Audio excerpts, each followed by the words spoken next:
Lecture 11.1। पिछला lecture में हम लोग जो मेन कंटेंट था टॉपिक सिक्योरिटी वैल्यूएशंस का वो पढ़ लिए और उसका क्वेश्चन भी बना लिया। अब हम लोग बात करने वाले हैं जो मिसलेनियस टॉपिक है। मिसलेनियस वाला मिसलेनियस नहीं, इंपॉर्टेंट मिसलेनियस है। ठीक है, ओके। तो इसमें मिसलेनियस में हमारे पास टोटल टॉपिक है 1 2 3, टोटल हमारे पास 3 टॉपिक है। ओके, पहला है fund raising decision, external fund requirement, effect of MPS due to new project. पहला fund raising decision. Fund raising decision में हम लोग ये सीखेंगे कि हम लोग को जो फंड रिक्वायरमेंट है वो इक्विटी से उठाए या डेट से उठाए, हमको वो डिसीजन लेना है। सॉरी। सो हमको इक्विटी से हमको फंड लेना चाहिए या डेट से हमको फंड लेना चाहिए, हम ये सीखेंगे कि कैसे कैसे कंपेयर करें कि इक्विटी उठाएं या डेट उठाएं। ओके, तो ये सीखने वाले हैं। तो डिसाइडिंग फैक्टर क्या होता है कि वो कौन सा फैक्टर है कि अगर वो हाँ हुआ तो इक्विटी, ना हुआ तो डेट। वो डिसाइडिंग फैक्टर क्या है? वो डिसाइडिंग फैक्टर है मार्केट प्राइस ऑफ शेयर। कि अगर हम इक्विटी से फंड उठाए तो क्या मार्केट प्राइस होता है शेयर का, अगर हम डेट से फंड उठाए तो क्या मार्केट प्राइस होगा शेयर का। इक्विटी या डेट दोनों में से किसी में से उठाए, जिसमें भी मार्केट प्राइस ऑफ शेयर जिसमें ज़्यादा होगा हम लोग उसी से फंड उठाएंगे। मतलब अगर हम आज फंड उठाते हैं डेट से, तो डेट उठाने के बाद मेरा मार्केट प्राइस क्या हो रहा है वो लिख लो। इक्विटी अगर डेट ना उठा के अगर हम इक्विटी उठा रहे हैं और इक्विटी उठाने के बाद मेरा मार्केट प्राइस क्या होता है वो ले लो। तो डेट उठाने के बाद अगर डेट उठाएंगे तो क्या मार्केट प्राइस होगा, अगर इक्विटी उठाएंगे तो क्या मार्केट प्राइस होगा, दोनों को कंपेयर कर लो। जहाँ पे ज़्यादा मार्केट प्राइस ऑफ शेयर होगा वही वाला हम लोग फंड ले लेंगे। Easy, very easy. तो हमको कौन सा फंड लेना है will depend upon the market price of share.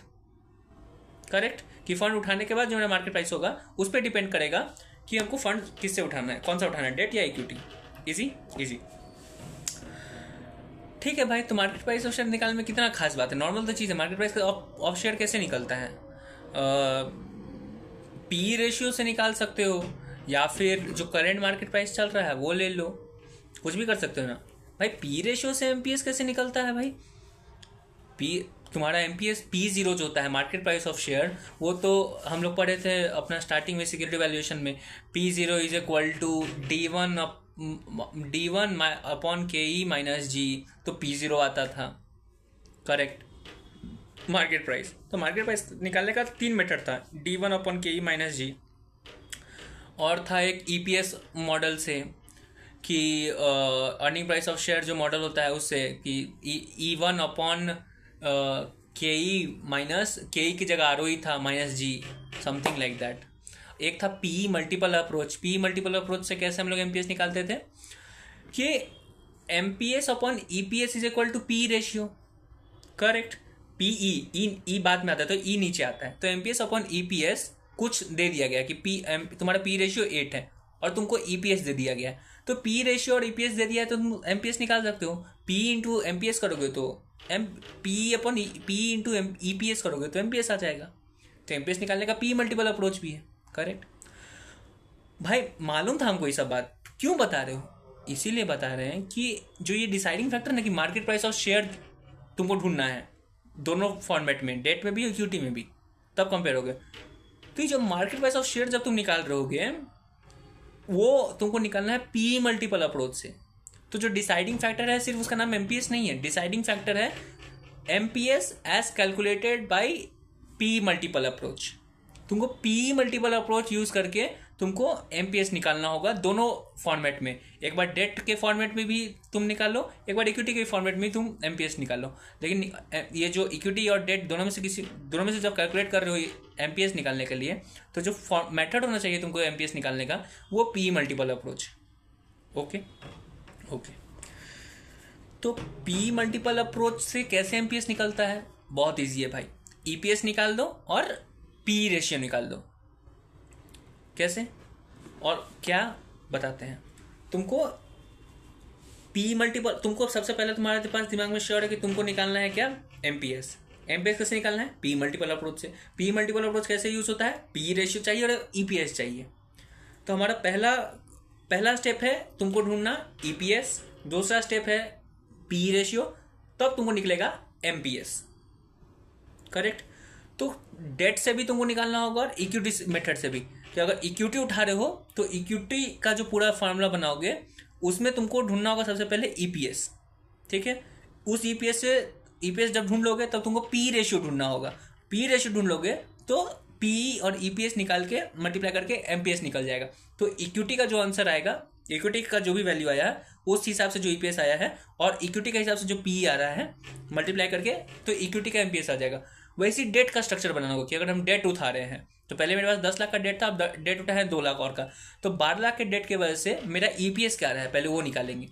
फिर मेरा इस 12 लाख के डेट की वजह से मेरा पी रेशियो क्या आ रहा है वो निकालेंगे। उसके बाद दोनों को मल्टीप्लाई करके एमपीएस निकाल देंगे। तो एमपीएस आ जाएगा जब डेट से उठा रहे हैं। इक्विटी में ऐसे ही करेंगे। इक्विटी में क्या करेंगे कि अगर अभी 10 लाख का इक्विटी 2 लाख का और इक्विटी उठा रहे हैं तो 2 लाख का इक्विटी उठाने के बाद मेरा ईपीएस क्या हो रहा है वो निकाल लो। 2 लाख का इक्विटी उठाने के बाद फिर मेरा पी रेशियो क्या हो रहा है वो निकाल दो। उसी तरह से फिर एमपीएस निकाल देना। तो इक्विटी और डेट दोनों का तुम नया एमपीएस निकाल दिए। नया एमपीएस कैसे निकाले? नया एमपीएस का मतलब क्या कि जब रेस करने के बाद जो एमपीएस हो रहा है, रेस करने के बाद नया एमपीएस कैसे आया, रेस करने के बाद जो नया ईपीएस आया, रेस करने के बाद जो नया पी आया, तो नया पी नया ईपीएस दोनों को मल्टीप्लाई करके नया एमपीएस निकाल दिए। Easy easy. ये सब जितना बात अभी तुमको बताया है, हर वक्त मेरा अप्रोच रहता है कि तुम बनाने के लिए तुम्हारे दिमाग में एकदम क्लियर हो जाए कि हमको चाहिए क्या। कोई भी क्वेश्चन बनाने के लिए तुम्हारे दिमाग में पहला चीज आना चाहिए कि हम क्वेश्चन चाहता क्या है मेरे से, पहले वो ढूंढ लो। क्वेश्चन ये चाहता है और ये ढूंढने के लिए तुमको क्या क्या चाहिए वो सब कंपोनेंट बना लो, बस वही क्वेश्चन से निकालते जाओ और आंसर तुम्हारा बन जाएगा।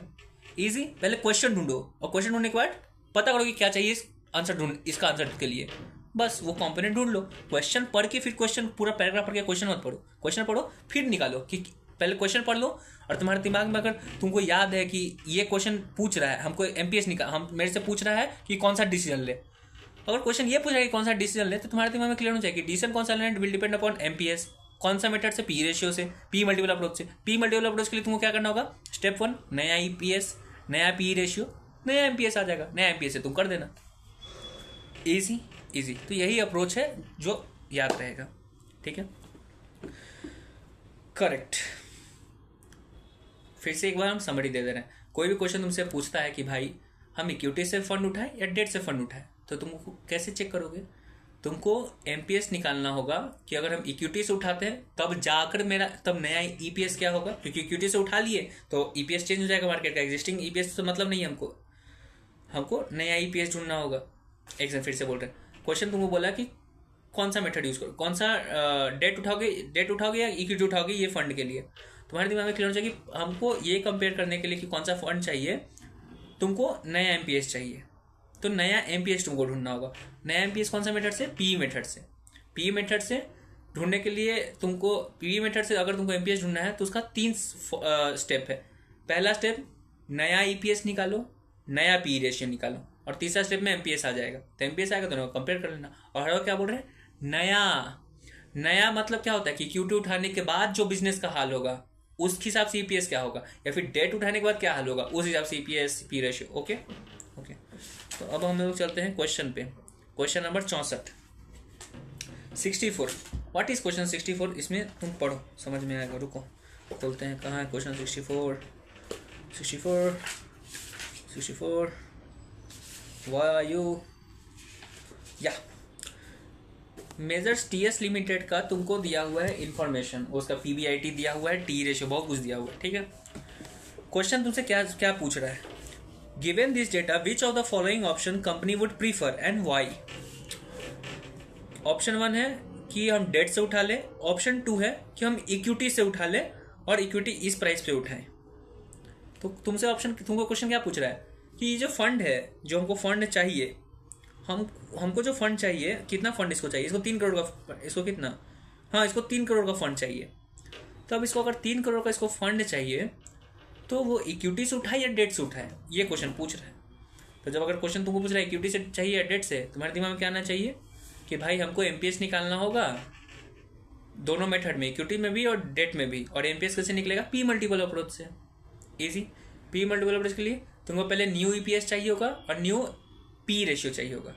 ओके, तो पहले न्यू ईपीएस हम लोग ढूंढते हैं, ठीक है। ईपीएस कैसे निकलता है, इक्विटी पर शेयर, अर्निंग पर शेयर कैसे निकलता है, EAT upon number of shares, ठीक है। हमको नया ईपीएस चाहिए तो new EAT upon new number of shares चाहिए होगा, करेक्ट। दोनों मेथड में, डेट मेथड में भी और इक्विटी मेथड में, ठीक है। तो new EAT upon new number of shares, okay. चलते हैं पहले न्यू ईटेश ढूंढने के लिए। न्यू ईटेश क्या होता है, earning available to equity share holder. Earning available to equity share holder कैसे आता है, बहुत ईजी है भाई। EBIT minus I interest equal to EBT, उसमें से टैक्स माइनस कर दो EAT, उसमें से प्रीफरेंस डिविडेंड माइनस कर दो, तो आ जाएगा तुम्हारे पास क्या, EAT, earning available to equity share holder, वो नया हो जाएगा, ठीक है। तो न्यू ईटेश चाहिए, न्यू ईटेश के लिए तुमको न्यू EBIT चाहिए होगा। क्वेश्चन में जो PBIT है, P और E दोनों से होता है, profit before income interest and tax या अर्निंग बिफोर इंटरेस्ट। तो PBIT तुम्हारा पुराना वाला है, तुमको न्यू EBIT चाहिए। न्यू EBIT कैसे ढूंढोगे, तुमको न्यू EBIT चाहिए क्योंकि तुम न्यू ईटेश ढूंढोगे। न्यू ईटेश क्यों ढूंढ रहे हो, क्योंकि तुमको न्यू EPS चाहिए। न्यू EPS क्यों चाहिए, क्योंकि तुमको न्यू MPS ढूंढना है, और न्यू MPS ढूंढ लोगे तभी तो कंपेयर कर पाओगे क्या चाहिए, करेक्ट करेक्ट। तो क्वेश्चन में देखते हैं न्यू EBIT कैसे ढूंढ सकते हैं। पहले क्वेश्चन पढ़ना पड़ेगा। PBIT दिया है, इंटरेस्ट ऑन डेट दिया है, 10% का डेट है, ओके, 10% इंटरेस्ट है, टैक्स 25% है, आउटस्टैंडिंग शेयर्स 40 लाख शेयर्स है, नहीं शेयर्स कितना है in crore, number of 40 lakh share है 10 रुपए का, तो टोटल कितना का शेयर है, मार्केट वैल्यू ऑफ शेयर कितना है 4 करोड़। EPS ये देखो पुराना EPS है, ये ओल्ड EPS है 7.5, MPS ओल्ड MPS है, P रेशियो 10 टाइम्स, ये सब ओल्ड है, ठीक है। TS लिमिटेड का अनडिस्ट्रीब्यूटेड रिजर्व 8 करोड़ है, 8 करोड़ अनडिस्ट्रीब्यूटेड रिजर्व है।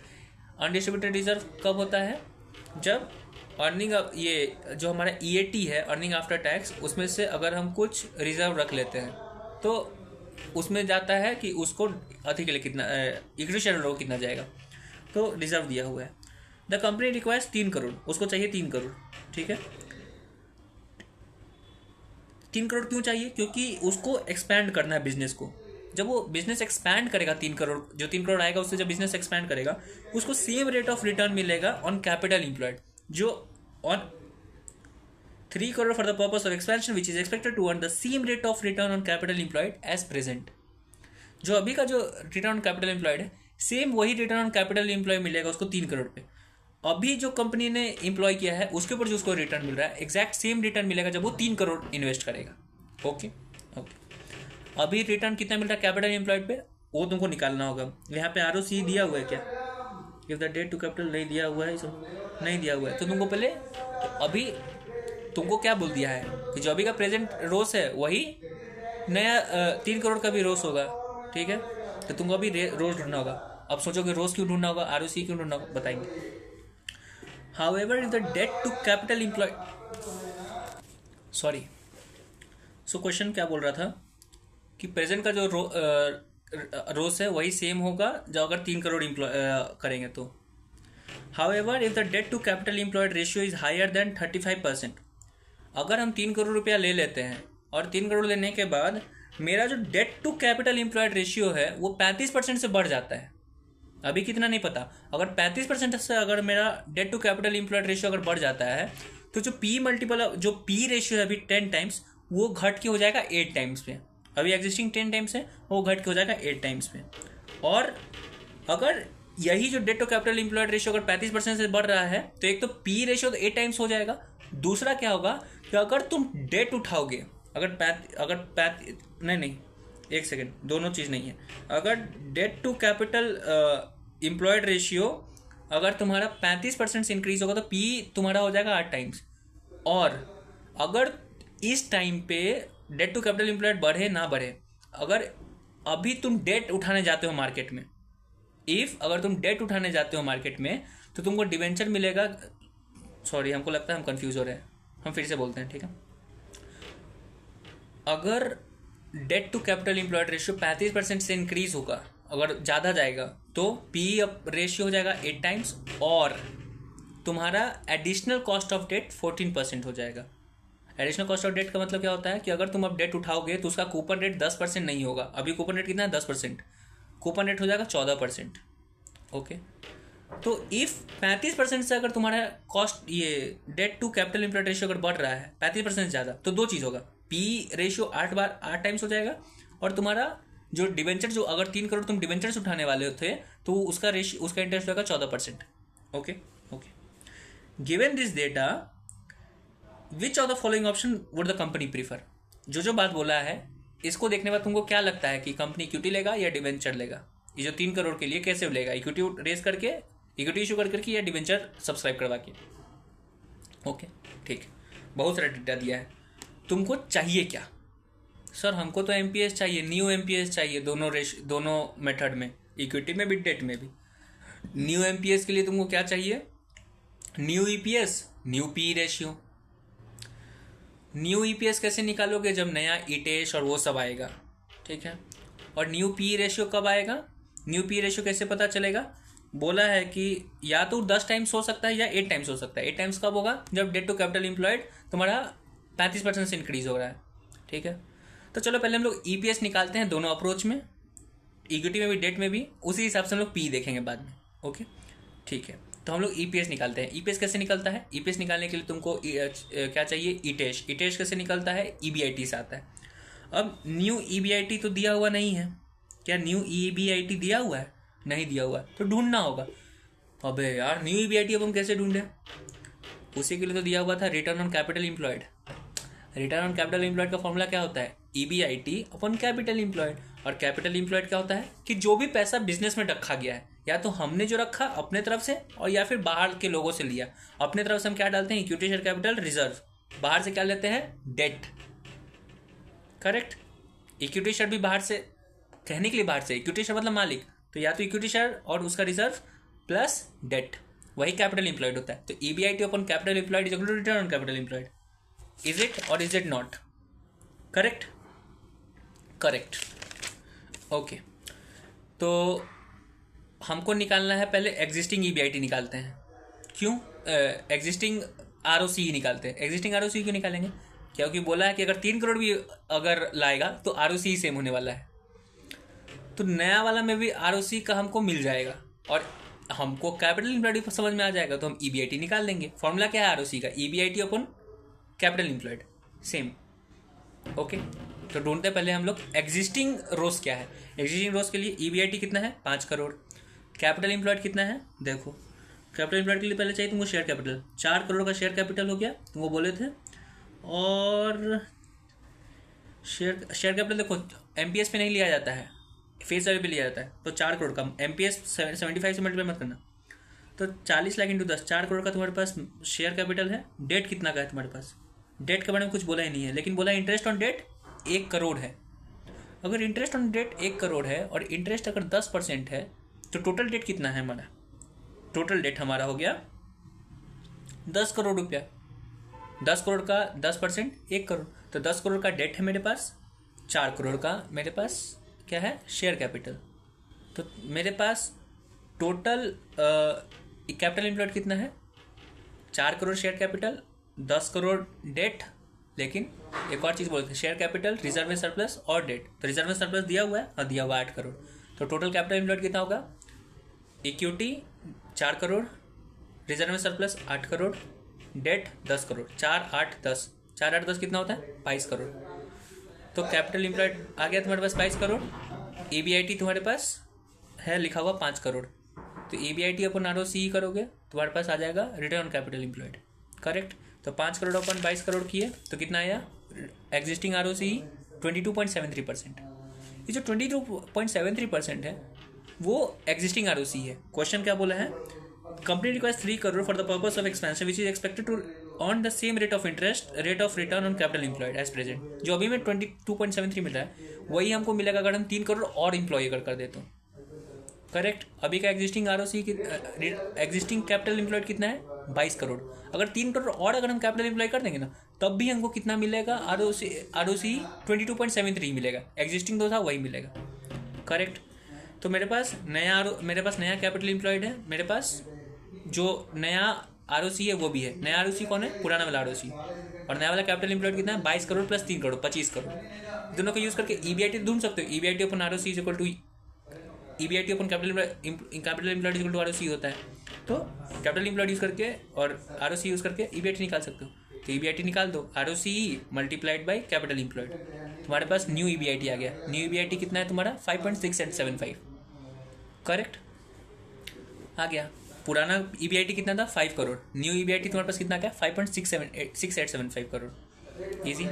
तुम न्यू EBIT ढूंढ ली, क्यों ढूंढ रहे थे भाई? न्यू EBIT ढूंढेंगे तभी तो न्यू ETH आएगा, करेक्ट।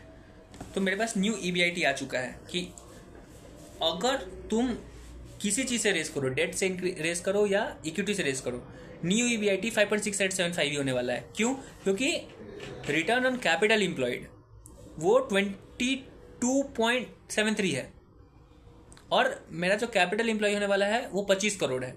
क्यों? 22 करोड़ तो पहले से था, ये जो 3 करोड़ या तो तुम इक्विटी से उठाओगे या डेट से उठाओगे। और कैपिटल एम्प्लॉयड का फॉर्मूला क्या होता है? Equity plus debt, reserve surplus इसमें एडेड है। तो तुम मान लेते कि तुम इक्विटी से उठाओ तब 3 करोड़ ऐड कर लो, या डेट से उठाओ तो 3 करोड़, कुछ से उठाओगे तो 3 करोड़ तो ऐड करोगी, तो नया कैपिटल एम्प्लॉयड तो 25 ही करोड़ होने वाला है। तो फॉर श्योर है कि तुम डेट से उठाओ इक्विटी से उठाओ, तुम्हारा जो न्यू EBIT होगा वो तुम्हारा 5.6875 ही होगा। इजी ना भाई, clean and clear, normal thing without any confusion. सही बात है कि तुम चाहे किसी से उठाओगे, कैपिटल एम्प्लॉयड 25 ही करोड़ होने वाला है और तुमको पहले से बोल दिया कि रोस वही होगा जो पहले था। तो भाई जब ये तुमको पता है तो नया EBIT तो कांस्टेंट रहने वाला है। इक्विटी से उठाओ, डेट से उठाओ, करेक्ट है ना? करेक्ट। तो तुम्हारे पास EBIT आ चुका है दोनों के लिए, डेट वाला पूरा ढूंढने के लिए भी और इक्विटी ढूंढने के लिए भी, ठीक है। तो पहले हम लोग ढूंढते हैं किससे, हम लोग ढूंढ लेंगे डेट और इक्विटी दोनों के साथ एक साथ ढूंढते हैं, ठीक है। ओके, हम लोग ढूंढ सकते हैं लेकिन उससे पहले, अच्छा ठीक है ढूंढते हैं, ठीक है चलो शुरू करते हैं। तो न्यू EBIT है मेरे पास 5 दोनों जगह लिख दो, डेट में भी इक्विटी में भी। पेज नंबर 129 पे आ जाओ। ओके, EBIT से क्या माइनस होता है? Interest on debt. अगर इक्विटी से उठाएंगे तो डेट के ऊपर जो मेरे पास अथी होने वाला है, क्या उसको कहते हैं, पहले से जो मेरे पास डेट था उसी का इंटरेस्ट देंगे 1 करोड़ का। अगर हम डेट से 3 करोड़ उठाए हैं तो जो नया डेट आया है मेरे पास उसके ऊपर कितना इंटरेस्ट लगेगा? 14% या 10%? तुमको पता है? नहीं भाई हमको नहीं पता है। वो तो तब पता चलेगा ना जब हमको पता चलेगा कि debt to capital employed ratio तुम्हारा 35% से ऊपर गया है कि नहीं, तभी तो हम पता कर पाएंगे कि अगर हम डेट उठा रहे 3 करोड़ तो इंटरेस्ट कितना लगेगा, 14% की 10%। तब इंटरेस्ट निकालने के लिए तुमको अब जाना होगा क्या ढूंढने के लिए? Debt to capital employed. अब तुम चलो ढूंढो debt to capital employed ratio. लेकिन ये debt to capital employed ratio कब का निकलोगे? जो एग्जिस्टिंग स्ट्रक्चर है उसका या नया स्ट्रक्चर है उसका? क्वेश्चन क्या बोल रहा है? If the debt to capital employed ratio is higher then 35% then PU will be this. ये जो P 10 टाइम्स है वो existing debt to capital employed पे है, तो तुमको नया डेट टू कैपिटल एम्प्लॉयड ढूंढना है। तो नया डेट टू कैपिटल एम्प्लॉयड के लिए तुमको क्या चाहिए होगा? डेट और कैपिटल एम्प्लॉयड। तो अगर डेट उठाओगे तो तुम्हारा डेट टू कैपिटल एम्प्लॉयड क्या होगा वो ले लो, और इक्विटी उठाओगे तो तुम्हारा डेट टू कैपिटल एम्प्लॉयड क्या होगा वो ले लो। इजी। तो अगर डेट उठाओगे तो तुम्हारा नया डेट कितना हो जाएगा? पहले से 10 करोड़ था, 3 करोड़ और उठाओगे तो 13 करोड़ हो जाएगा। इक्विटी से अगर उठाओगे तो नया डेट कितना वाला है? 10 ही करोड़ होने वाला है, क्योंकि हम इक्विटी में तो डेट उठा नहीं रहे, तो जो एग्जिस्टिंग डेट है वही तुम्हारा नया डेट होगा, करेक्ट। कैपिटल एम्प्लॉयड नया कितना है? 25 करोड़। पता है तुमको 22 करोड़ पहले था, 3 करोड़ ऐड किया तो 25 करोड़ हो गया। तो डेट से उठाओगे तो डेट टू कैपिटल एम्प्लॉयड होगा 13/25। अगर इक्विटी से उठाओगे तो डेट टू कैपिटल एम्प्लॉयड होगा 10/25। दोनों ऑप्शन अगर देख रहे हो तो अगर डेट से उठा रहे हो तो 52% तुम्हारा आ रहा है रेशियो, इक्विटी से उठा रहे हो तो तुम्हारा 40% रेशियो आ रहा है। दोनों में अगर तुम डेट से उठाओ या इक्विटी से उठाओ, कुछों से उठाओ, तुम्हारा डेट टू कैपिटल एम्प्लॉयड तो 35% से ज़्यादा जा ही रहा है। तो ये तो फॉर श्योर हो गया कि न्यू PE तुम्हारा 8 टाइम्स है और तुम्हारा डेट जो अब तुम लेने वाले हो वो 14% पे मिलेगा। क्लीन।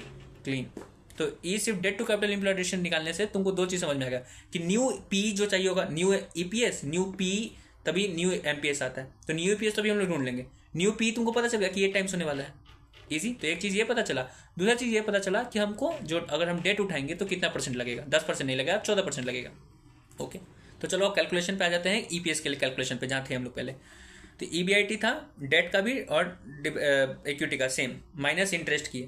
अगर इक्विटी अगर उठा रहे हैं तो इंटरेस्ट डिवेंचर पे सिर्फ 1 करोड़ जाएगा, क्योंकि हम डेट उठाए नहीं तो पुराना 10 करोड़ पे एक गया 10% 1 करोड़।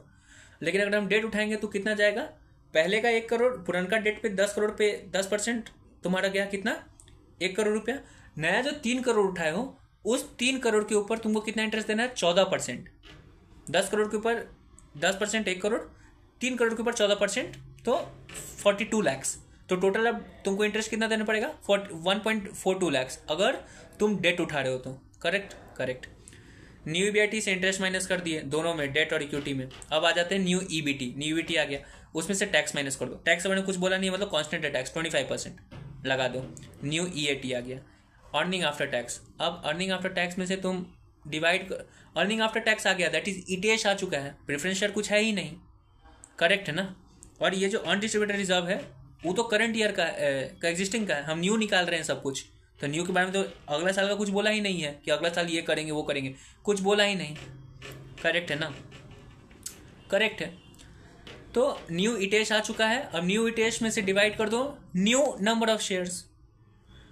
अगर डेट्स उठाओगे तो न्यू नंबर ऑफ शेयर तो कुछ नहीं, जो पुराना नंबर ऑफ शेयर था 40 लाख, उससे डिवाइड कर दो, इजी।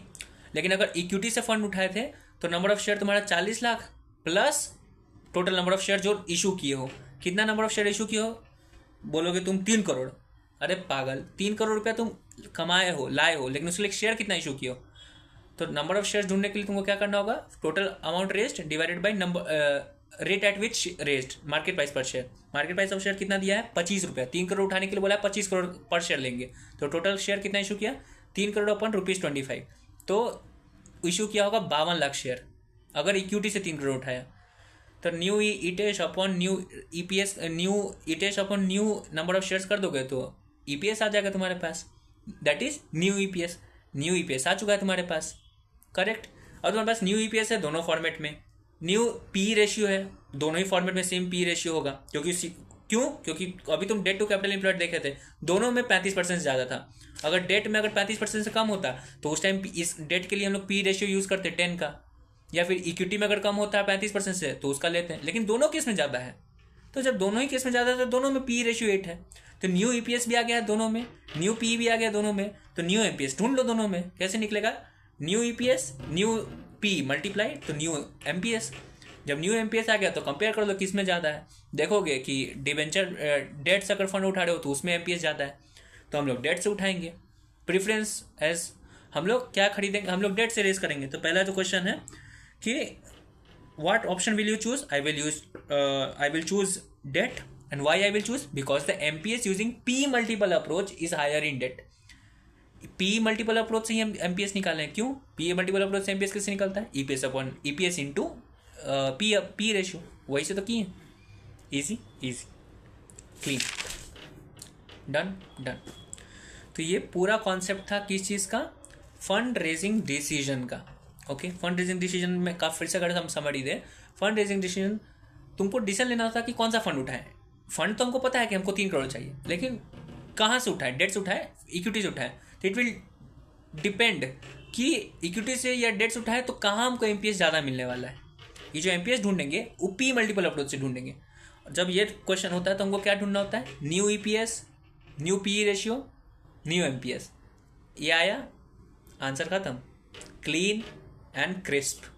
हम रेड पेन से इसको लिख देते हैं यार, shortcut how to approach this question हम यहीं पे लिख दे रहे हैं, ठीक है। रेड पेन से calculate new EPS then new P ratio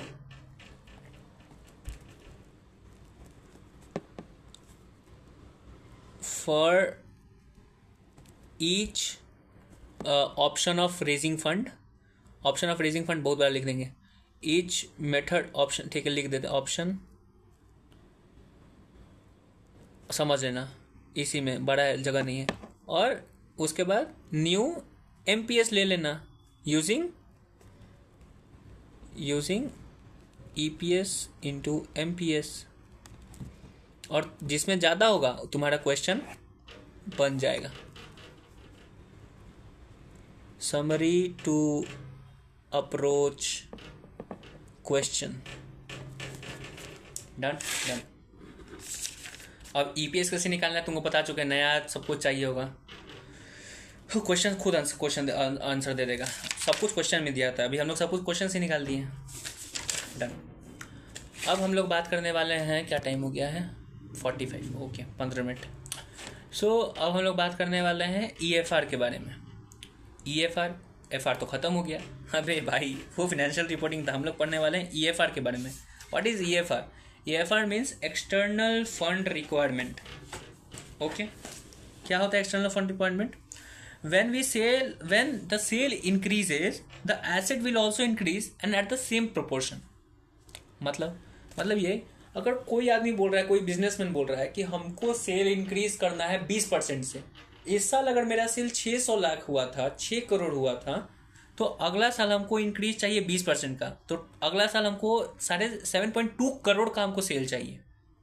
तो जो 7.2 करोड़ का जो सेल है, 20% इंक्रीज हो रहा है, वो क्या एग्जिस्टिंग नंबर ऑफ एसेट की वजह से इंक्रीज हो जाएगा? नहीं। अगर सब कुछ कांस्टेंट लेके चले कि ह्यूमन रिसोर्स पूरा एकदम सैचुरेशन लेवल पे काम कर रहा है, एकदम परफेक्ट चल रहा है सब कुछ, मेरा सेल्स मैनेजर सब एकदम परफेक्ट है, कोई इशू नहीं है, तो क्या एग्जिस्टिंग एसेट से हम लोग उतना सेल कर पाएंगे? नहीं कर पाएंगे। तुमको क्या करना होगा? तुमको ढूंढना होगा, तुमको अपना एसेट इंक्रीज करना होगा, तभी तुम इंक्रीज कर पाओगे अपना सेल को। एसेट का मतलब तुमको प्लांट एंड मशीन में इन्वेस्ट करना हो सकता है, या फिर तुम कोई नया और ज़्यादा इन्वेंट्री खरीदोगे तभी तो तुम ज़्यादा बेच पाओगे। Inventory is an asset, correct. तो सेल बढ़ाने के लिए तुमको एसेट भी बढ़ाना पड़ता है। तो इनका AFM का थियरी है कि जितना परसेंटेज से तुमको सेल बढ़ाना है ना, एग्जैक्ट उतना ही परसेंटेज से तुमको अपना एसेट भी बढ़ाना पड़ेगा। ओके तो okay, understood, this is a good point कि जितना से तुमको सेल निकालना है। अगर हमको कोई बोलेगा, मेरे से स्टॉक पूछेगा कि भाई हमको सेल बढ़ाना है 20% से, पहले चीज़ क्या करें? हम बोलेंगे जाके एसेट बढ़ाओ उतना परसेंट से जितना से तुमको सेल बढ़ाना है। करेक्ट। बोलेगा ठीक है सर, मान लिए कि जितना परसेंटेज से हमको सेल बढ़ाना है उतना परसेंट से हम एसेट भी बढ़ा देंगे, अंडरस्टैंडेबल। लेकिन हम ये जो पैसा हमको लगेगा एसेट खरीदने में, इन्वेंट्री खरीदने में, प्लांट एंड मशीनरी का रिपेयर और something like that, anything like that, कोई भी चीज़ में जो हम इन्वेस्ट अभी जो पैसा लगेगा हमको एसेट में, वो पैसा हम कहाँ से लाएंगे? या फिर कहाँ से लाएंगे तो छोड़ दो, तो हम सीखे फंड रेजिंग में। लेकिन ये जो पैसा है, अगर हम चाहते हैं कि कोई इक्विटी या सिर्फ डेट या सिर्फ इक्विटी से ना उठाए, हम चाहते हैं इक्विटी से भी उठाए, डेट से भी उठाए। अगर हमको 5 करोड़ चाहिए तो इक्विटी से भी उठाएंगे, डेट से भी उठाएंगे। इक्विटी से 3 करोड़, डेट से 2 करोड़। तो हमको कौन से प्रोपोर्शन में खरीदना फंड उठाना चाहिए, इक्विटी से कितना उठाए, डेट से कितना उठाए, वो हम कैसे पता करें, बताते हैं। अब हम लोग वो सीखने वाले हैं कि इक्विटी से कितना उठाने वाले हैं पैसा और डेट से कितना पैसा उठाने वाले हैं। तो वो तो उतना ये तो दूसरा चीज़ है, सेकंड पॉइंट है कि हम कौन सा मेथड से फंड उठाएं। पहले तुमको ये तो बताना कि तुमको फंड कितना चाहिए। तो तुम बोलोगे कि अभी तुम बताए हो कि तुमको एसेट इंक्रीज करना है सेम प्रोपोर्शन से जितना से सेल इंक्रीज हुआ है। तो जो एसेट है उसमें मल्टीप्लाइड बाई 20% कर देंगे। मान लेंगे अभी 100 करोड़ का एसेट है, तो 20% हमको 20 करोड़ का और एसेट खरीदना पड़ेगा। तो फंड रिक्वायरमेंट ईजी, 20 करोड़ पता चल गया हमको। इतना ईजी नहीं है कि तुम निकाल दिए कि अच्छा 100 करोड़ का है, 20% सेल बढ़ाना है तो 20% ऐसे भी बढ़ेगा, तो 20% 100 करोड़ का 20 करोड़ लो, 20 करोड़ का फंड चाहिए। नहीं, क्यों भाई, क्यों बताते हैं। तुमको ढूंढना होगा net fund required. Net fund कैसे निकलता है, या फिर नेट फंड नहीं, तुमको फंड रिक्वायर्ड ढूंढना है। फंड रिक्वायर्ड कैसे ढूंढोगे? तुमको ढूंढना होगा कि नेट एसेट कितना इंक्रीज करना है। तुमको नहीं ढूंढना है, तुमको ये नहीं ढूंढना है कि एसेट कितना इंक्रीज होगा, तुमको ढूंढना है कि नेट एसेट कितना इंक्रीज करना है। नेट एसेट बताते हैं। देखो भाई, तुम अगर इन्वेंट्री खरीदोगे या फिर तुम प्लांट एंड मशीनरी में अगर तुम ओवरहॉलिंग कर रहे हो, उसका रिपेयर मेंटेनेंस कर रहे हो कि उसका एफिशिएंसी इंक्रीज हो तो ज़्यादा हम प्रोड्यूस कर पाए, या इन्वेंट्री खरीद रहे हो, दोनों में से कुछ भी करा रहे हो, तो तुमको क्रेडिटर मिलेगा कोई हालत में, ट्रेड पेएबल्स बनेगा तुम्हारा। तो अगर तुम इन्वेंट्री 20 करोड़ का खरीद रहे हो तो ट्रेड पेएबल्स भी तो तुम्हारा समवेयर 10 करोड़ के आसपास का बढ़ेगा। तो एक्चुअल में तुम्हारा टोटल तुमको नेट एसेट कितना बढ़ा? तुम्हारा नेट एसेट तो तुम्हारा कितना बढ़ा? तुम्हारा नेट एसेट बढ़ा सिर्फ 10 करोड़ से। करेक्ट है ना भाई? तो ये तो गलत हो जाएगा। नेट एसेट हमको सेम प्रोपोर्शन में बढ़ाना है जितना से सेल बढ़ रहा है। तो तुम्हारे दिमाग में पहले से श्योर होना चाहिए कि 20 करोड़ का अगर हमको सेल बढ़ाना है, 20% अगर सेल बढ़ रहा है तो अगर एसेट को भी 20% से बढ़ाना है तो नेट एसेट पहले ढूंढ लो। जैसे नेट एसेट हम लोग कितना ढूंढ रहे थे कि 20 करोड़ का एसेट खरीदने में हमको गया 10 करोड़ का इन्वेंट्री, 10 करोड़ का क्रेडिटर गया आया, तो 10 ही करोड़ नेट एसेट बढ़ा मेरा। तो 10 करोड़ मेरा नेट एसेट है। अब इसके ऊपर तुम 20% लगाओ जितना तुम्हारा सेल्स ग्रोथ चाहिए। 10 करोड़ के ऊपर तुम्हारा सेल्स ग्रोथ कितना है 20%, तो तुमको कितना नेट एसेट चाहिए? तुमको नेट एसेट चाहिए 2 करोड़ 20 करोड़ का, सॉरी 2 करोड़ का। क्या बोल रहे हो भाई, फिर से बोलो, कंफ्यूजिंग है। ठीक है हम स्टार्ट करते हैं। ठीक है अच्छा एग्जांपल लेते हैं। हमको मेरे पास टोटल एसेट है 20 करोड़ का, सब इन्वेंट्री है। ठीक, हम बोला कि सेल्स इंक्रीज करना है 30% से। कितना परसेंट से? 30% से। तो तुम बोलोगे सेल्स अगर 30% इंक्रीज करना है तो तुमको एसेट भी इंक्रीज करना होगा 30% से। लेकिन अब एडवांस लेवल एसेट 30% से नहीं, नेट एसेट तुमको 30% से इंक्रीज करना होगा। नेट एसेट क्या होता है? अगर तुम 20 करोड़ का तुम इन्वेंट्री खरीद रहे हो तो 5 करोड़ का मान लेते हैं, 5 करोड़ नहीं 15 करोड़ मान लेते हैं कि 15 करोड़ का क्रेडिटर तुम्हारा बढ़ गया। ठीक है, तो नेट एसेट तुम्हारा कितना बढ़ा? 5 ही करोड़। ओके ना? तो तुम्हारे पास नेट एसेट तुमको कितना नेट एसेट बढ़ा नहीं, नेट एसेट है तुम्हारे पास कितना? नेट एसेट है तुम्हारे पास 5 करोड़ का। हम अभी बढ़ाया कुछ नहीं है। नेट एसेट एग्जिस्टिंग 20 करोड़ का इन्वेंट्री है तुम्हारे पास, 15 करोड़ का तुम्हारे पास क्रेडिटर है पहले से। ठीक, 5 करोड़ का तुम्हारे पास एक्चुअल नेट एसेट है, तो तुमको नेट एसेट मिल गया। थियरी बोलता है कि सेल्स जितना परसेंटेज से बढ़ेगा ना उतना ही परसेंटेज से तुम्हारा नेट एसेट भी बढ़ना चाहिए। तो सेल अगर 20% से बढ़ेगा तो नेट एसेट भी 20% से बढ़ेगा। तो नेट एसेट कैसे निकालें? टोटल एसेट माइनस जो लायबिलिटी है। ओके, तो नेट एसेट आ गया। इसको मल्टीप्लाई कर दो कि सेल्स ग्रोथ परसेंटेज से, तो जो अमाउंट आएगा वही अमाउंट तुमको, तो वो उतना ही अमाउंट से तुम्हारा एसेट बढ़ना चाहिए। तो हमारे केस में 20 करोड़ का इन्वेंट्री पहले से था, 15 करोड़ का ट्रेडर्स पहले से था, तो 5 करोड़ का नेट एसेट।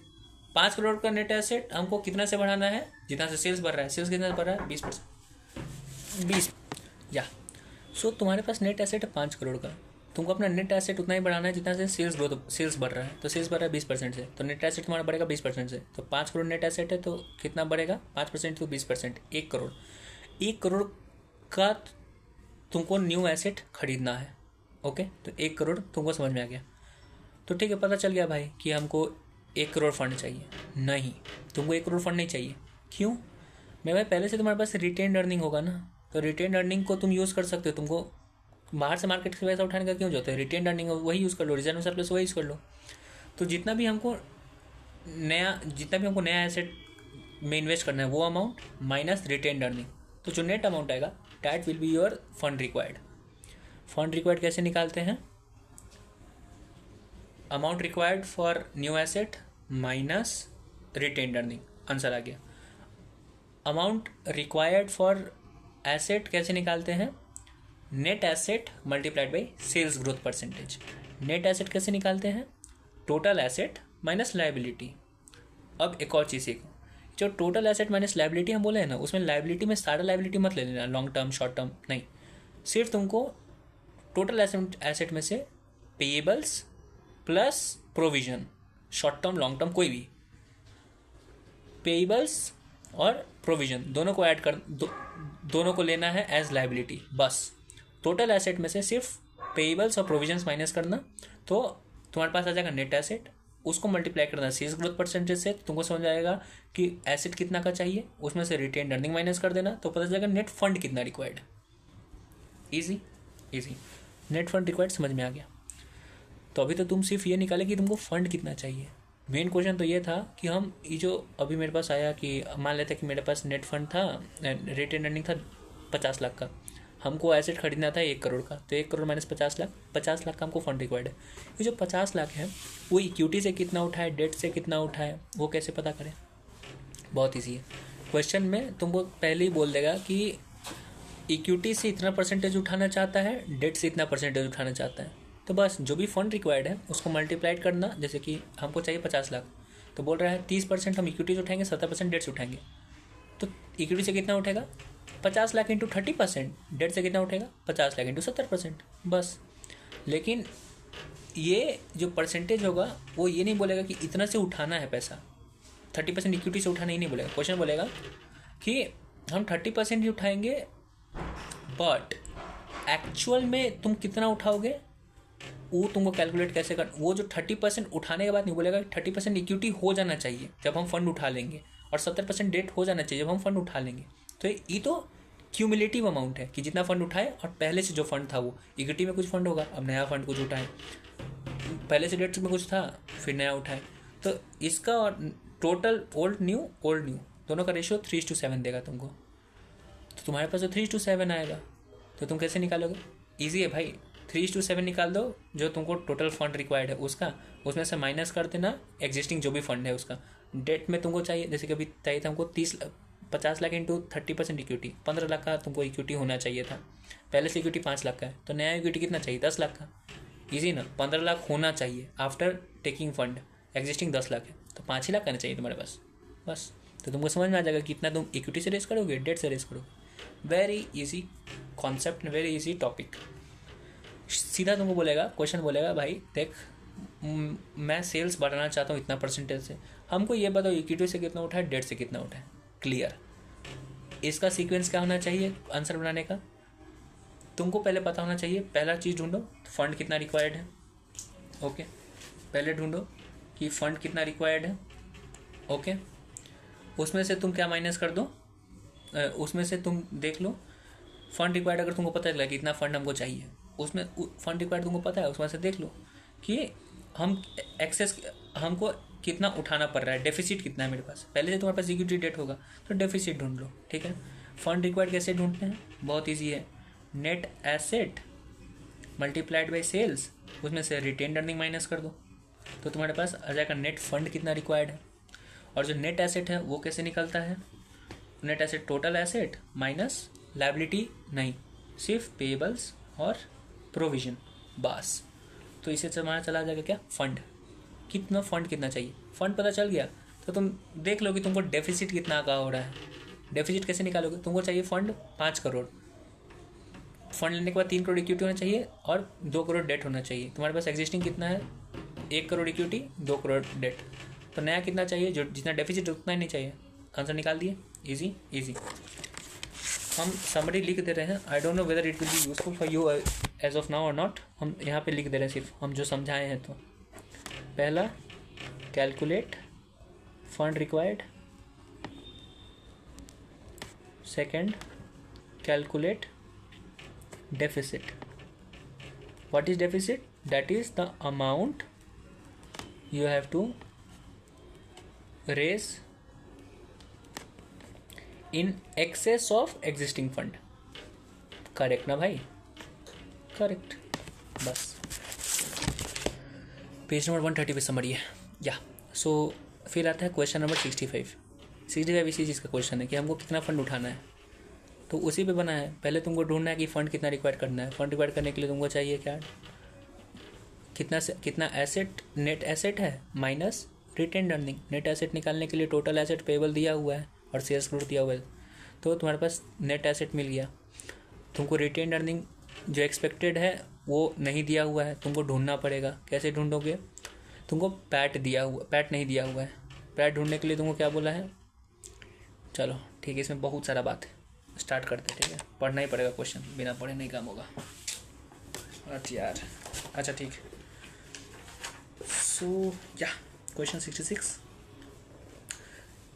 हमारा मेथड क्या है? पहले देखो क्वेश्चन पूछ रहा है, you are required to calculate expected share price of company once full detail of placement. Expected price of share, what the heck are we learning actually? Which question? Oh 66 नहीं 65 पढ़ना है ना। या सो 65 हमको क्या ढूंढना है? Amount of external fund requirement, हमको कितना फंड उठाना है। The amount to be raised from short term, long term, equity fund. 3 method में उठाना है, शॉर्ट टर्म से उठाना है, लॉन्ग टर्म से उठाना है, इक्विटी फंड से उठाना है। उसका रेशियो क्वेश्चन में दिया हुआ रहेगा।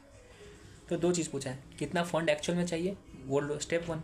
और दूसरा में पूछ रहा है कि कैसे कितना उठाए। तो कितना उठाओगे? जो डेफिसिट होगा। दो ही तो स्टेप है। Step 1 calculate fund required, calculate deficit. Easy. Fund required कैसे कैलकुलेट करते हैं? फंड रिक्वायर्ड के लिए कैलकुलेट करने के लिए क्या ढूंढना होता है? Net asset required minus retain earning. तो नेट एसेट और रिटेन अर्निंग चाहिए। इजी है। और ये तो स्टेप 1 में चाहिए। स्टेप 2 में क्या चाहिए तुमको? डेफिसिट ढूंढने के लिए तुमको नेट फंड तो टोटल फंड तो तुम स्टेप 1 में ढूंढ लोगे, और तुमको डेफिसिट ढूंढने के लिए एग्जिस्टिंग चाहिए वैल्यू, एग्जिस्टिंग तुमको वैल्यू दिया हुआ रहेगा, देख लेंगे, ठीक है।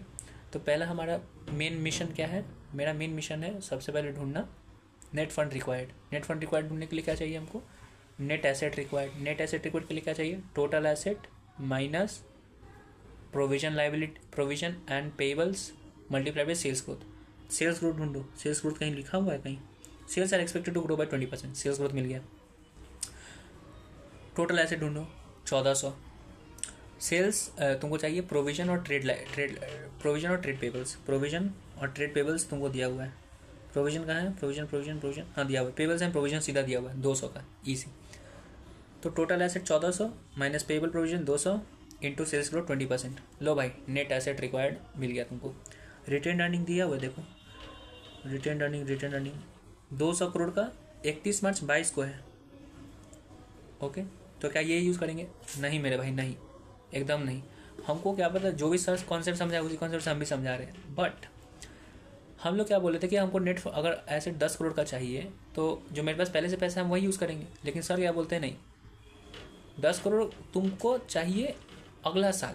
क्यों चाहिए अगला साल 10 करोड़, क्योंकि अगला ही साल तो सेल होने वाला है ना, अगला साल ही 20% बढ़ने वाला है। तो 10 करोड़ का जो एक्स्ट्रा एसेट चाहिए तुमको वो अगला साल चाहिए ना।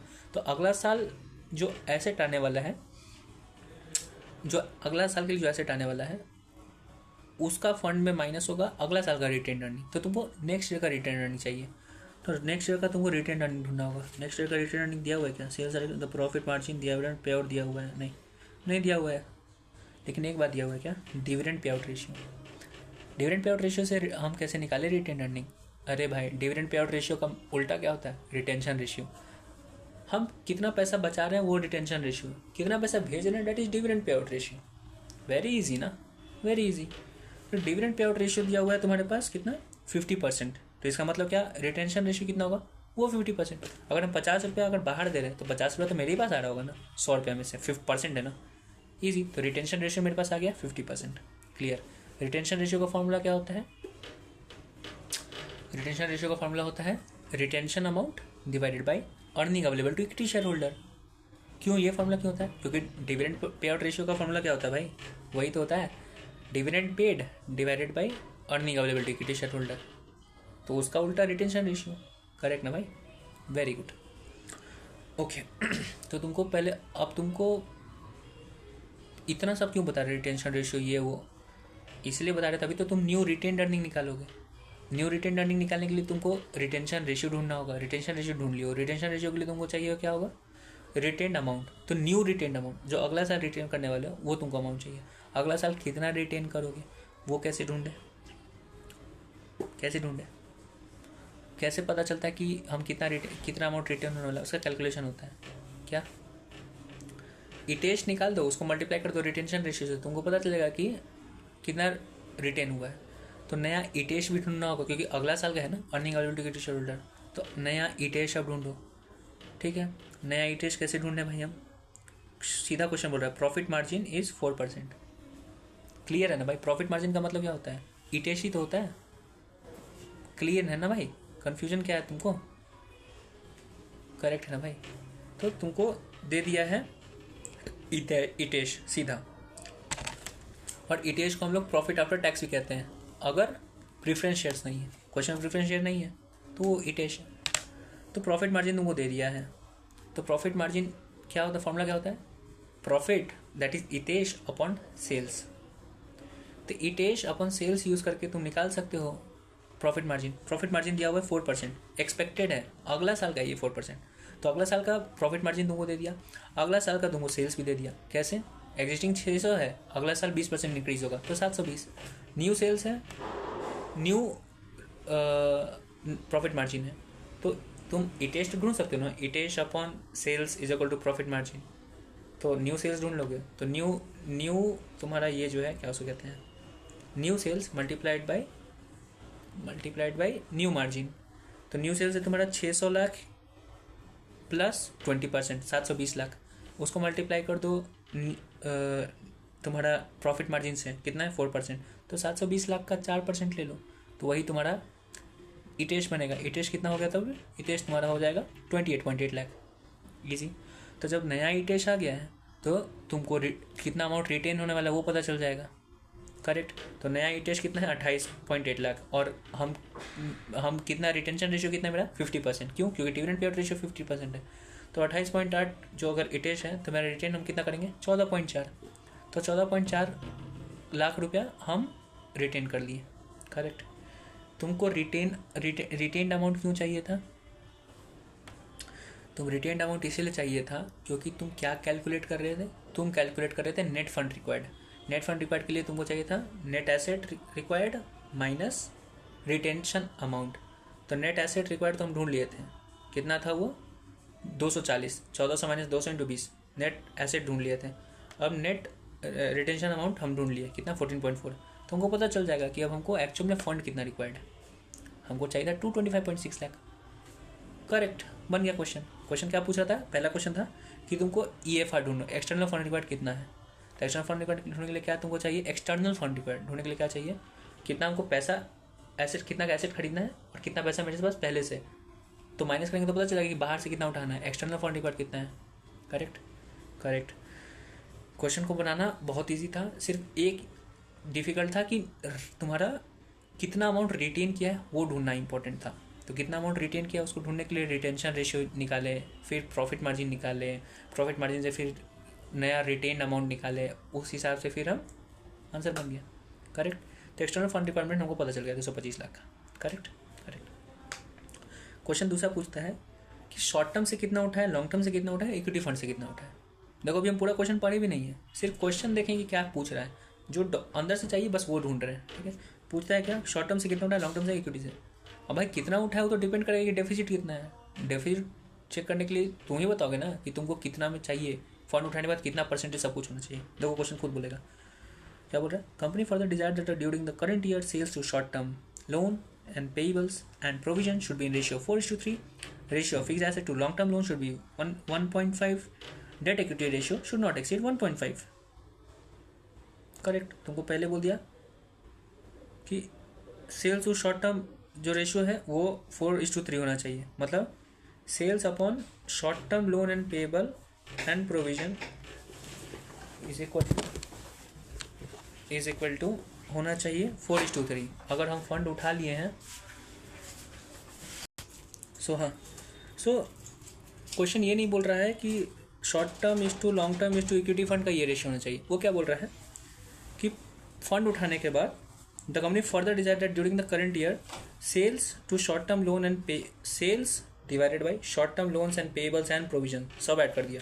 Short term loan and payables and provision 300 plus 200 कर दिया, ठीक है। Should be in ratio of 4:3। Fixed asset to long term loan should be 1.5 divided by 1. Debt equity ratio should not exceed 1.5 divided by 1. Okay, सबसे पहला दिमाग खराब। अगर सीधा बोल देता है कि x=y=3, इसका मतलब है x=y=3:1। ओके ओके ठीक है, डन, ठीक है डन। वन चीज़ क्लियर है कि अगर 1:5 दे दिया इसका मतलब 1:5 नहीं 1.5 हुआ है, मतलब 1.5:1 है। Okay done. थोड़ा सा तुमको डेफिसिट जो हम बोलते हैं सेकंड स्टेप में डेफिसिट निकालना, वो थोड़ा सा डिफिकल्ट लगे रहा है, अभी है बहुत ईजी, ठीक है। क्वेश्चन क्या बोल रहा है कि फंड उठाने के बाद ये होना चाहिए रेशियो, ठीक है। ओके, तो फंड उठाने के बाद ये रेशियो होना चाहिए। Sales to short term loan and payable should be 4:3। तो नया सेल्स तो पता है, शॉर्ट टर्म लोन और ये पेबल्स कितना होना चाहिए वो नहीं पता है। तो नया सेल्स 720 है, नया रेशियो पता है 4:3, उससे तुम निकाल दोगे कि नया तुम्हारे पास कितना होना चाहिए short term loan and payable and provision, वो निकल जाएगा। तो तुमको पता चल गया कि शॉर्ट टर्म जो अमाउंट है, शॉर्ट टर्म कुछ भी कोई भी fund, short term loan and सीधा बोल दिया, यहाँ पूछा है amount to be raised from short term, तो शॉर्ट टर्म के लिए ऊपर ही बोल दिया short term loan and payable and provision सब ऐड कर दिया है, ठीक है। पेबल एंड प्रोविजन को भी शॉर्ट टर्म में वो ऐड कर रहे हैं, ठीक है। तो तुमको पता चल गया कि नया short term loan and provision और सब कितना होना चाहिए, 540। ये 540 कैसे आया, क्योंकि सेल 720 लाख है और नया रेशियो तुम्हारा 4:3 है, तो नया ये कितना होना चाहिए 540। इसी हिसाब से तुम्हारा फिक्स्ड एसेट लॉन्ग टर्म के हिसाब से तुमको निकल जाएगा कि तुम्हारा लॉन्ग टर्म लोन कितना होना चाहिए, वो आ जाएगा तुम्हारे पास कितना 480। तो तुमको शॉर्ट टर्म एक्चुअल में कितना होना चाहिए आफ्टर रेजिंग 540। तुम्हारा ये क्या उसको कहते हैं, ओके, तुमको नया ये कितना चाहिए, क्या नाम था इसका, हाँ नया तुमको लॉन्ग टर्म कितना चाहिए 480। तो ये तो नया होना चाहिए, ये नहीं है कि तुमको इतना चाहिए नया रेज करना, नहीं, ये इतना होना चाहिए आफ्टर रेजिंग। पहले से मेरे पास कुछ है तो जितना डेफिसिट बचेगा उतना ही रेज करेंगे। तो शॉर्ट टर्म 540 चाहिए, मेरे पास पहले से 500 है। कैसे, short term loan 300, payable provision 200, तो 500 मेरे पास पहले से। हम कितना रेज करेंगे, सिर्फ 40। लॉन्ग टर्म हमको चाहिए 480, है कितना 480 रेज करेंगे। इक्विटी फंड कितना रेज करेंगे भाई, हमको टोटल फंड कितना चाहिए था 225.6, हम रेज कितना कर रहे हैं 40 और 80, करेक्ट है। हमको रेज कितना करना है 225.6, तो 225.6 माइनस 40 प्लस 80, तो आंसर आ जाएगा तुम्हारे पास 105.6। उतना ही इक्विटी से उठाना होगा तुमको, उतना इक्विटी से उठाना होगा, सीधा बोल रहे इक्विटी से उठाना होगा, उतना इक्विटी होना नहीं चाहिए। इक्विटी पहले से 300 है, तुमको इक्विटी से उठाना कितना होगा 300 प्लस 105.6, 405.6 तुमको उठाना होगा। ये जो इक्विटी का सर सीधा बैलेंसिंग फिगर निकाल दिए थे। ये बैलेंसिंग फिगर कैसे आया है 225.6 minus 80 plus 40, okay done, easy easy. हम भी कैलकुलेट करके देख देते हैं, 80 प्लस 40 माइनस 225.6, 105.6, क्लियर। तो दो ही स्टेप में तो पूरा क्वेश्चन बन गया। फंड रिक्वायर्ड ढूंढ लो और डेफिसिट ढूंढ लो, बन गया। फंड रिक्वायर्ड निकालने का तुमको फॉर्मूला बता चुके, 4 बार नहीं बोलेंगे, खत्म। अब आता है लास्ट टॉपिक जो डिस्कस करता है। तीसरा टॉपिक का क्या नाम है, तीसरा टॉपिक का नाम है क्या नाम है भाई, effect of MPS due to new project. अगर नया प्रोजेक्ट हम उठा रहे हैं तो उसकी वजह से मार्केट प्राइस ऑफ शेयर कैसे चेंज हो, कितना क्या चेंज आएगा एमपीएस में। जैसे कि फॉर एग्जांपल आज मेरा मार्केट प्राइस ऑफ शेयर 10 रुपया है, ठीक, हमको 100 करोड़ मार्केट से उठाना है क्योंकि कोई प्रोजेक्ट है। तो हम 100 करोड़ अगर उठा लिए हैं, 100 करोड़ उठाने के बाद मार्केट में वो तहलका मच जाएगा कि भाई उस कंपनी में ये इन्वेस्टमेंट हुआ है, डेट मीन्स वो लोग नया सेल करने वाला है। गधा लोग क्या करेगा, जाके शेयर्स खरीद लेगा। शेयर्स खरीदने की वजह से क्या करेगा कि मार्केट प्राइस ऑफ शेयर बढ़ जाएगा, तो 10 रुपये के शेयर्स का दाम बढ़ जाएगा 12 रुपया 13 रुपया हो जाएगा, करेक्ट। तो नया प्रोजेक्ट की वजह से एमपीएस चेंज हो जाता है। तो भाई नया प्रोजेक्ट की वजह से नया एमपीएस क्या होगा वो कैसे निकालें, वही सीखते हैं, ठीक है। तो वही ढूंढना है हम लोगों को, वही कैलकुलेशन करना है कि नया प्रोजेक्ट की वजह से मेरा एमपीएस क्या एमपीएस नया बनेगा, वो ढूंढना है। Easy, very easy. तो क्या how do we, what is the formula, what is the calculation, formula क्या है, बहुत इजी फार्मूला है भाई, बहुत ज़्यादा इजी फार्मूला है। How much fund required to purchase additional asset, okay, so how much fund required to purchase additional asset, this is that, या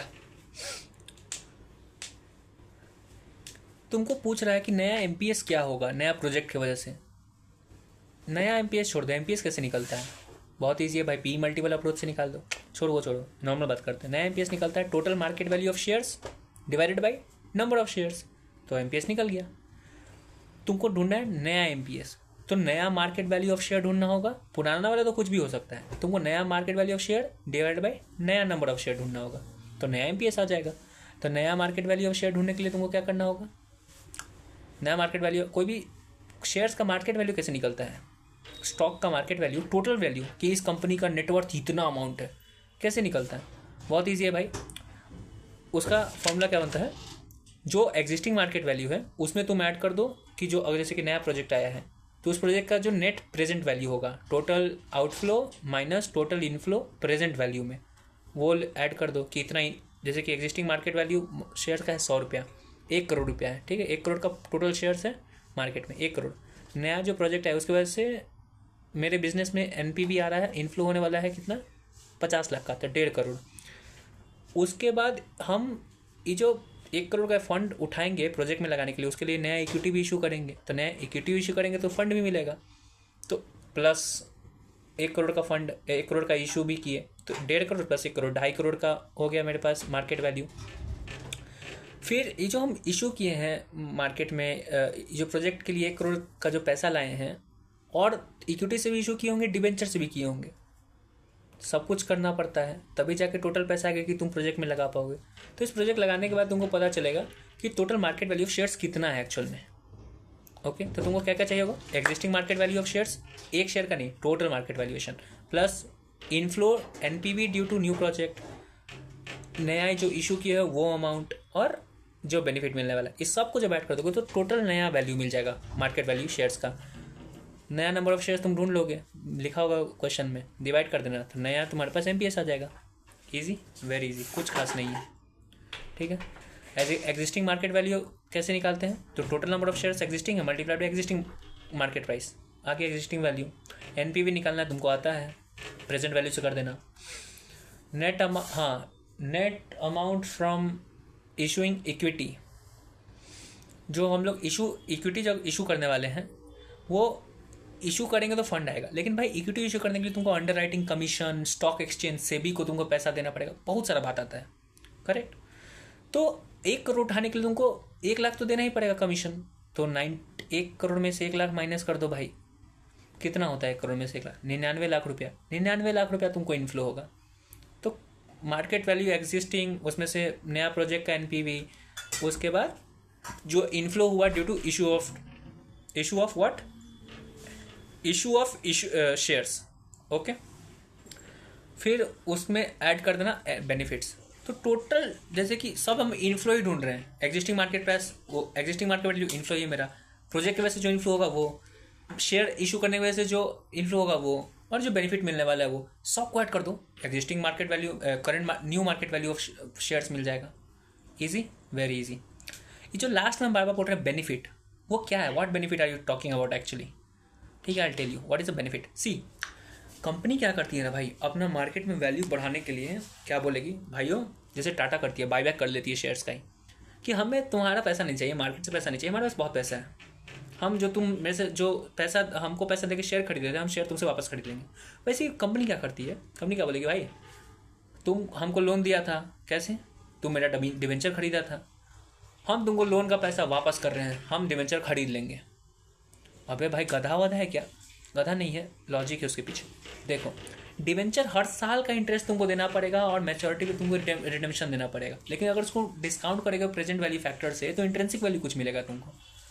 तो तुमको पता चलेगा कि हम भले ही आज हमको 1 लाख रुपया मिला है, इन्वेस्टर पॉइंट ऑफ व्यू से सोचो, डिवेंचर कोई क्यों खरीदता है? क्योंकि उसका इंट्रिंसिक वैल्यू कम होता है, सॉरी इंट्रिंसिक वैल्यू ज़्यादा होता है in comparison to market price. Correct ना? 100 रुपया हमको इंट्रिंसिक वैल्यू अगर 100 रुपया है, मार्केट प्राइस अगर 90 रुपया, तो हम खरीद लेंगे, क्योंकि 10 रुपये का इंट्रिंसिक वैल्यू है। तो वही कंपनी सोचता है ना भाई, ये आदमी इसीलिए खरीदा डिवेंचर क्योंकि इसका इंट्रिंसिक वैल्यू ज़्यादा है। अगर यही डिवेंचर अगर आधी हम रिडीम कर लें तो सामने वाले को तो प्रॉफिट मिलेगा ही नहीं, काम खत्म। तो कंपनी क्या करती है, जब उसको प्रोजेक्ट बनाना होता है, वो डिवेंचर के लिए या तो डिवेंचर इशू कर सकती है या फिर अपना रेपुटेशन बनाने के लिए डिवेंचर को रिडीम कर देगी। और जब रिडीम करेगी तो उस रिडम्पशन की वजह से जो उसको बेनिफिट मिलेगा ना, वो मार्केट वैल्यू ऑफ शेयर्स में ऐड हो जाता है। कैसे? देखो भाई, इंट्रिंसिक वैल्यू 100 रुपया था और मार्केट प्राइस 90 रुपया था, इसलिए तो लोग खरीदा था। अब आज ही हम अगर खरीद लेते हैं, कंपनी वापस ले लेती है, तो जो इंट्रिंसिक वैल्यू 100 रुपया था, जो उसको देना पड़ता, अब उसको देना नहीं पड़ेगा, माइनस कर दो जो पैसा वो दी है डिवेंचर खरीदने के लिए वापस। That is the net benefit. Easy. तो नया मार्केट वैल्यू ऑफ शेयर्स ढूंढने के लिए हमको क्या करना पड़ता है, existing market value of total shares ले लो, उसमें ऐड कर दो किसको, शेयर इशू करने में से जो भी इनफ्लो आया है, नेट इनफ्लो, क्योंकि उसमें से फ्लोटेशन कॉस्ट होगा कुछ। फिर उसके बाद तीसरा चीज़ आता है कि नेट एनपीवी ऑफ प्रोजेक्ट की वजह से जो एनपीवी आना है वो, और चौथा बेनिफिट। इजी। इसका शॉर्टकट कैसे बन सकता है भाई, existing NPV equity issue benefit. I don't no, we can have a look over that. I'll try to find a shortcut. So existing MPS, उसके बाद NPV of project, raised equity benefit, ENPV RB, existing MPS NPV project raised equity benefit नहीं बन रहा भाई, छोड़ो।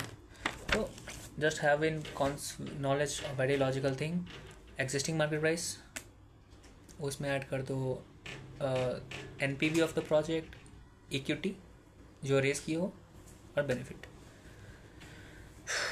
यह निकालने के लिए क्या करना होता है, अगर फिर से अगर शॉर्टकट देने का, अगर लॉजिक समझाने का, याद करने का तरीका बताएं तो भाई मार्केट वैल्यू ऑफ शेयर्स बढ़ेगा कब, जब प्रोजेक्ट से इनफ्लो हो रहा है, प्रोजेक्ट की वजह से तुम अमाउंट इशू इक्विटी इशू की हो वो अमाउंट आ रहा है, प्रोजेक्ट की वजह से ही तुम डिबेंचर रिडीम कर रहे हो, उसी वजह से बेनिफिट मिल रहा है। तो total market of value of shares ढूंढने के लिए तुमको हर वक्त प्रोजेक्ट दिमाग में रखना चाहिए, ठीक है। चारों चीज़ प्रोजेक्ट से रिलेटेड है, क्लीन एंड क्लियर, करेक्ट। तो तुम्हारे पास आ जाएगा total market value of new market value of shares, divide कर देना जो न्यू नंबर ऑफ शेयर्स है, क्योंकि अभी तुमको जब न्यू मार्केट वैल्यू ढूंढ रहे थे तो उसमें इक्विटी शेयर इशू किए थे, तो नया इक्विटी शेयर और आया है, तो तुमको existing equity share plus new equity share दोनों को ऐड करके total number of new equity share ढूंढना होगा। तो new market value of shares divided by new number of shares कर दोगे तो एक्सपेक्टेड एमपीएस आ जाएगा तुम्हारे पास, और ये एमपीएस एक्सपेक्टेड होगा। एएफएम कैलकुलेशन पे बात करता है, इन्वेस्टमेंट बैंकिंग का तरह बात करता है, मार्केट में गधा लोग बैठा हुआ है, कुछ भी कर सकता है डिमांड सप्लाई से। Okay done. क्वेश्चन नंबर 67 इसी के हिसाब से है, नॉट मच। इसमें रिटेन तुमको निकालना है ग्रोथ रेट। ग्रोथ रेट का फॉर्मूला होता है b into r, retention ratio into